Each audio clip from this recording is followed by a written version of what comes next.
პლაზმის ერთ-ერთი ყოფილი შეფი დარწმუნებული არის, რომ ქართულ ოცნებაში დიდი დაბნეულობა და შიში უკავშირდება სწორედ 4 ოქტომბრის დაანონსებულ მშვიდობიან რევოლუციას. კაცი, ვინც ძალოვან უწყებას ძალიან კარგად იცნობს და ვისაც შინაგან საქმეთა სამინისტროში ამ დრომდე ძალიან ბევრი მეგობარი, ახლობელი და კონტაქტი ყავს, გვიყვება პირველებს, რომ შინაგან საქმეთა სამინისტროს თანამშრომლების დიდ ნაწილს კარგად აქვს გააზრებული, ვინ არის ისტორიული მტერი და სად დგას ისტორიული მტერი. ირაკლი შაიშმელაშვილის ინფორმაციით ძალოვნებმა კარგად იციან, რომ ეს მტერი არა რუსთაველზე, არამედ საოკუპაციო ხაზთან დგას. შესაბამისად დარწმუნებული არის, რომ ძალოვნები გადამწყვეტ დროს არ დადგებიან შინაგან საქმეთა სამინისტროსა და ქართული ოცნების სამსახურში და ისინი ხალხის მხარეს გადავლენ. შაიშმელაშვილი ჩვენთან ინტერვიუს აცხადებს, რომ 5 ოქტომბერი იქნება ახალი თარიღი, რომელიც საქართველოს ისტორიაში ჩაიწერება. ეს არის ის რწმენა, რომელიც ყოფილ ძალოვანს აქვს. რო არ ემუშავა ლევან ხაბეშვილი შეთავაზებას, მაშინ ხელისუფლება ესეთ ნაბიჯებს არ გადადგავდა, რაც გადადგა. და დარწმუნებული ვარ, აი ამ შეთავაზებიდან, აი მარტო შეთავაზებაც არ მინდა რომ ამაზე ჩამოიკიდოს, ხდებით, აქ ძალიან ბევრმა ფაქტორმა იმუშავა. საზოგადოების ერთიანობა მიიმუშავა. აი დააკვირდით, აი დააკავეს ხაბეიშვილი და დღეს საზოგადოება რაღაცნაირად თვითორგანიზებული არის. თუ პირობითად მოლოდინი არსებობდა, რომ შეიძლება გამოსულიყო რაღაცა X რაოდენობა, დღეს უფრო მეტი ადამიანი არის მობილიზებული და უფრო მეტი ადამიანი გამოთქვამს ზაობას. დარწმუნებული ვარ, ჩვენ ყველამ ერთად უნდა ვიხილოთ 5 ოქტომბერს ახალი საქართველოს დაბადება. იმიტომ რომ 4-ში უნდა გაერთიანდეს მთლიანად ერი. უნდა გავერთიანდეთ არა რაღაცა ვიწრო მერკანტილური მიზნებისთვის, ამ პოლიტიკური მიზნებისთვის, არამედ ეროვნული მიზნებით და თუ კი ჩვენ ეროვნული მიზნებისთვის ვიქნებით გაერთიანებული და ისე გავართ რუსთაველზე, მერწმუნეთ 0% აქვს შანსი ივანიშვილს ამ ხალხს რამე დააკლოს.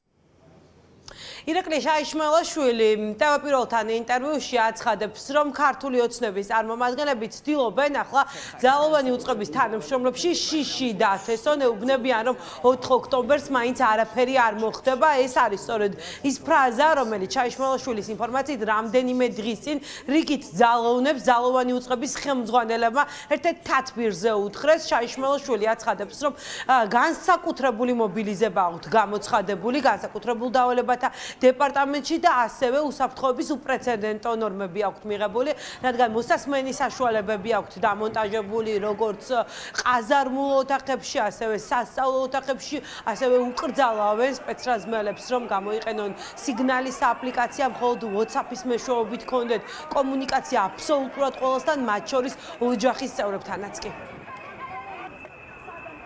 ამ რეჟიმის ფსიქიკა რეაგირებს შიშზე.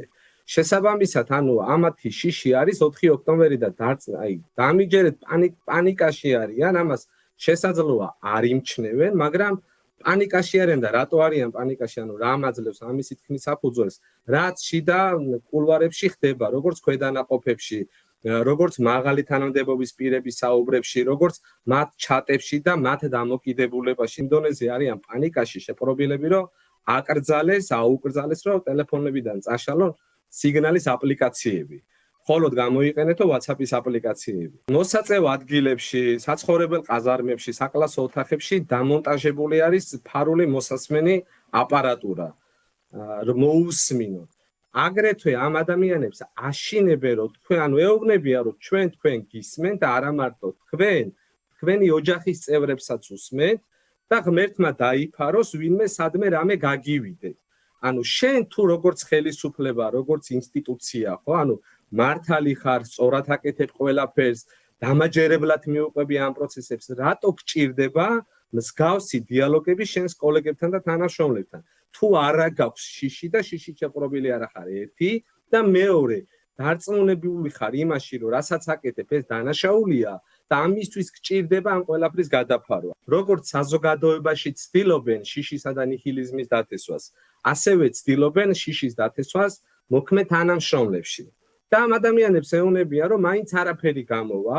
დარწმუნებული ვარ, რომ ეს კატეგორია, რომელიც ამათი, ასე ვთქვათ, შიშის ქვეშ შეიძლება მოექცეს, იქნება მაქსიმუმ 3-დან 5%-მდე, მეტი არ იქნება, იმიტომ რომ იქ არიან ბიჭები, ალბათონო, აი საზოგადოებასაც ბევრჯერ მომისმენ, იქ მუშაობენ ბიჭები, რომლებსაც 2004 წლის ამაჩაბლოს მოვლენები აქვს გამოვლენი, რომელსაც 2008 წლის ომი აქვს გამოვლენი, რომლებიც ორჯერ დევნილები არიან თავიანთ ქვეყანაში და ძალიან კარგად იციან, ვინ არის მათთვის ისტორიული მტერი და სად დგას მტერი, რუსთაველზე თუ საოკუპაციო ხაზთან. სპეცრაზმის ერთ-ერთი ყოფილი შეფი საუბრობს ირაკლი ღარიბაშვილის და გრიგოლ დილუაშვილის დაკავებასთან დაკავშირებითაც. მასში და წყაროებით აქვს ინფორმაცია, რომ იგეგმება ყოფილმა აღელჩინოსნებს ხელბორკილები დაადნონ ქართული ოცნების წარმომადგენლებმა. როგორც ირაკლი შაიშმელაშვილი აცხადებს, ლილუაშვილისა და ღარიბაშვილის საცხოვრებელ სახლებთან სუსის თანამშრომლები პატრულირებენ 24 საათის განმავლობაში და უსაფრთხოების ნორმები აქვთ მიღებული დამატებით სათვალთვალო კამერები დააყენეს სწორედ ყოფილი პრემიერის და სუსის ყოფილი ხელმძღვანელის საცხოვრებელ სახლებთან. ღარიბაშვილის დაჭერამ, როგორც მე მაქვს ინფორმაცია, ანუ ბიჭებს როგორც აქვთ, ანუ შიდა წყაროებში კი ბატონო იგეგმება და მათ შორის ლილუაშვილის უბრალოდ დროის ფაქტორი არის ეს, როდის გააკეთებენ ამას და რა მეთოდით გააკეთებენ, ჯერჯერობით უცნობია, თუმცა რიგში რო დგას ღარიბაშვილი პასპორტები რო ჩამორთმეული აქვს ერთსაც და მეორესაც და ქვეყნიდან გასვლის უფლება არ აქვს და ფაქტიურად ჩინაპატიმრობაში იმყოფებიან მათ სახლებთან სახელმწიფო უსაფრთხოების სამსახურის მანქანები ოპერირებს და კამერები დაუყენეს, გადაზეტეს, ესეთი მასეთ ყოფას სამოქალაქოზე ცხოვრებას ერქვათ პატიმარი და ციხეში იყვნოს, ჩემი აზრით ეგჯობია ვიდრე მათ ყოფას დღეს რა ყოფაშიც ეგენი ცხოვრობენ. ხმაურიანი განცხადებები TV1-ის ეთერში ირაკლი შაიშმელაშვილმა რამდენიმე საათის წინ გააკეთა. ახლა საინტერესოა, როგორი იქნება ქართული ოცნების გამოხმაურება ამ განცხადებებთან დაკავშირებით.